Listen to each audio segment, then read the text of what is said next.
medyo maasim. Para siya sinaglit sa buko at saka sampal. Pwede pang dessert. Ang sinigamas po ay mayaman sa vitamins tulad ng vitamin A, vitamin C, and Masungkit minerals. ka dyan, your Ay.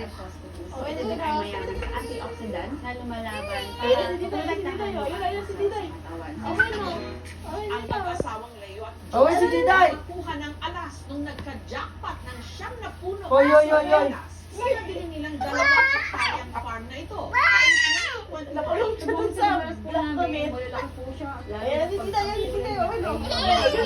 Tuwing Mayo, nakakaano sila hanggang 2 sakong sibuyas kada araw.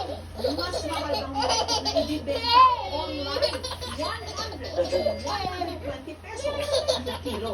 After harvest po nila sa umaga, dinadala po nila dito sa may barangay road. Ang bestahan po ay 4 pieces.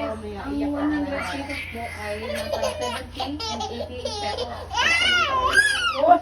Pag mapapasisip ko, pumunta dito para mag-nasa sa Negreras. Talagang napakalaking tulong sa akin. Oy! Ang pinagkakakitaan naman ng mga kababaihan dito sa Barangay Santo Domingo sa Anal, paggawa ng suka. Ang suka nila, ibarao sa nakasanayang suka na nabibili natin sa tindahan. Ang lasa kasi nito, maasim na matamis. Ang kanila kasing ginamit, hindi tuba o